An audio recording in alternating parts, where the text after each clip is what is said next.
हाँ भाई जी, आप यहाँ पे किस लिए आए? कैंप किसका लगा है यहाँ पे? जी, हमारा ये कैंप आयुर्वेद का हम लगाने जा रहे हैं। ये जी आपका गांव करणपुर गोपालपुर है। जी यहाँ पर आयुर्वेद के प्रचार प्रसार में हम लोग निकले हुए हैं। और आयुर्वेद का प्रचार प्रसार ऐसा जो संतों महात्माओं तपस्वियों के द्वारा बनाया गया एक जी चिकित्सा सिद्धांत था, जो सनातन है, आदि समय से चल रहा है। ये हमारा अभी का नहीं है, भगवान शिव जी के समय का है। शिव जी ने बहुत सारी दवाओं का निर्माण करवाया था और लोगों को सही करने की प्रक्रिया किया था, तो उस समय का है। बहुत इसका गूढ़ रहस्य है। इसके मुकाबले कोई संसार में ऐसी चिकित्सा नहीं है जो इससे आगे बढ़ के हो। इसी से सब निकली है, चाहे यूनानी हो या अन्य चीज़ें हैं, सब उसी से निकलती हैं। अब आधुनिक युग में नया एक विदेशी कंपनियों द्वारा एक खोजा हुआ एक एलोपैथ है, अंग्रेजी दवाओं का, जो अंग्रेजी दवाएं लोग ज़्यादा लोग भग रहे हैं। तो इन लोगों का काम क्या रहा है, ये लोगों ने ऐसे फार्मूले निकाले हैं अमेरिका जैसे विकसित कंट्रियों में बैठ के कि वो 1 रुपये की टिकिया भी हो और 5 मिनट में आराम हो। ऐसा कौन सा ऐसा संसार में ऐसी चिकित्सा पद्धति है जो आपको 1 रुपये की सस्ती भी मिलेगी और आपको 5 मिनट में आराम मिलेगा। तो इससे आप लोग जागरूक हो, आप जागरूक हो। देखो, हमारा तो दवा बेचना है, हम आपको 1 करोड़ 1 लाख की बेच जाएंगे, लेकिन आप क्यों खरीदते हो? मैं कैंप लगाने आया हूँ, मेरा दवा क्यों ले रहे हो? पहले आप उसको चिंतन करो, समझो हर चीज़ को कि वास्तव में इसमें दम है कि नहीं है। तो वही बताने चाह रहा हूँ कि आप लोग जागरूक हो। वो एक रुपये की टिकिया और 5 मिनट में आराम कैसे होगा? इसका मतलब आपको रोका गया, मर्ज को रोका गया। तो हमेशा जब आप मर्ज को रुकवाते हो, हमेशा रोकते हो, तो वो शरीर के जो सेल्स हैं, जो शरीर को निर्माण करते हैं, शरीर को अच्छा बनाने की दिशा में आगे बढ़ते हैं, तो वो सारा चीज़ क्या होता है, डैमेज करने लगते हैं। जैसे आपका सेल्स, आपको दर्द की दवा खा रहे हो, सारी दुनिया खा रहा है, सारी दुनिया खा रहा है दर्द की दवा। अच्छे IAS PCS अंग्रेजी के चक्कर में पड़े हुए हैं, गहराई में वो भी नहीं जाना चाहते जब भी पढ़े लिखे।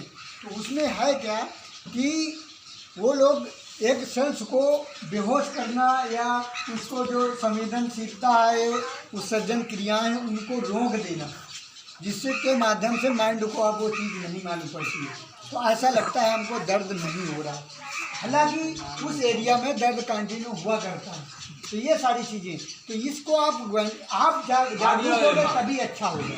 जब तक आप जागरूक नहीं होगे तब तक आप आयुर्वेद की शरण में नहीं आओगे, क्योंकि इनका काम है पैसा कमाना। ये जितनी कंपनियां बड़ी बड़ी हैं, इनका काम है पैसे कमाना। ये जो आयुर्वेद दवा है, ये संत महात्माओं की, तपस्वियों की खोजी हुई है, जो सारा जीवन उसमें गंवा दिया और इसके बाद तैयार किया है। इसका कार्ड कहीं नहीं। तो ये इसमें आपको ये समझना है कि ये रोकने की दवा जब खाओगे वही साइड इफ़ेक्ट है। शरीर के अंदर साइड इफ़ेक्ट क्या हो रहा है? आपका गुर्दा, लीवर क्यों खराब हो रहा है? क्योंकि वहाँ के जो सेल्स हैं, जो सूक्ष्मदर्शी से देखे जाते हैं सेल्स, रक्त में होता है, और वो आपको ऐसे आँखों से नहीं दिखता है, वो आपको सूक्ष्मदर्शी से मशीन द्वारा दिखता है। तो उन ऐसे नाजुक चीज़ों को ये सेल्स बेहोश करेंगे, रोकेंगे, तब आपको ऐसा लगता है अच्छा काम हो रहा है। तो ये कहीं ना कहीं एक समस्या पैदा करता है। ये समस्या को ही कहते हैं साइड इफेक्ट। एक चीज़ की दवा खा रहे हो कंटिन्यू और दसियों मेर की समस्याएं होती हैं, लीवर खराब होता है, गुर्दे खराब होता है, या मस्तिष्क गड़बड़ हो जाता है। हमेशा आप समझ नहीं पाते हो कौन आ रहा है, होश जैसा नहीं, बेहोशी में जैसा घुमा करते हो। तो ये तमाम तरह की हैं, ये दवाएं हैं जो आपके शरीर में डाली जाती हैं केमिकल के माध्यम से, जो आपके शरीर को नष्ट करती हैं। तो ये चीज़ों को आप जागरूक हो, आयुर्वेद की शरण में आओ। आयुर्वेद की शरण में आओगे, हो सकता है आपको लेट लतीफ़ी आपको इलाज हो पाए और सही हो, लेकिन आपको गंभीर नहीं बनाएगा कि आपको न जाने कितने लाखों रुपए खर्च करवा दे ऐसा।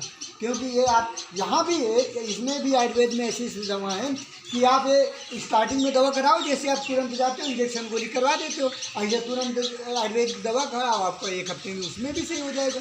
लेकिन जब आप ज़्यादा दवा खा के कानपुर लखनऊ दौड़ के जब बिल्कुल गंभीर हो जाते हो, लाख 10 लाख बर्बाद कर देते हो, फिर सोचते हो चलो देखते हैं बाद जी कोई आए हो तो उनसे दवा कराने, शायद कोई जादू मार दे। जादू नहीं है, सब विज्ञान है।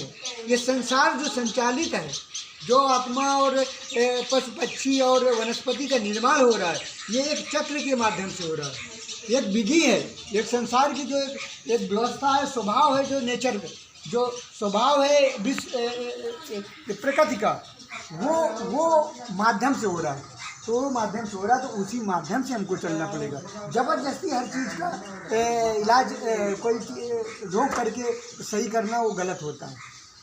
तो अगर हमारे शरीर में कोई साइड इफ़ेक्ट हो रहा है या कई बीमारियां आ रही हैं, तो वो दवाओं का ही दुष्प्रभाव है, उसी को इंग्लिश में क्या कहते हैं, साइड इफ़ेक्ट। ये कोई साइड इफ़ेक्ट नहीं करता है। एक मर्ज का इलाज करो, 10 मर्ज अपने आप से होते हैं। तो ये इसमें आपको जागरूक होना पड़ेगा, जागरूक होना पड़ेगा। आपको जिद करना पड़ेगा कि मैं दवा खाऊंगा तो आयुर्वेद ही खाऊंगा, चाहे मेरा 6 महीने में सही हो चाहे 1 साल में।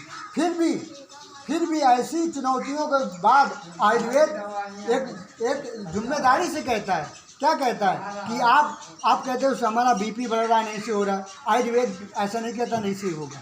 आप कहते हो हमारा कैंसर हो गया, कैंसर सही हो, आयुर्वेद नहीं कहता नहीं सही होगा। आप गठिया की सारी ज़िंदगी दवा खिलाते हो, शुगर की सारी ज़िंदगी दवा खिलाते हो, और सांस की हमेशा सारी ज़िंदगी दवा खिलाते हो। आप जड़ क्यों नहीं सही करना चाहते हो? बीपी आपकी बड़ी हृदय कमज़ोर की वजह से नसों में आपका दबाव आया, खून का बीपी बढ़ रही है, तो आप नसों के दबाव को ख़त्म करो, हृदय को मजबूत करो, बीपी सही होगी।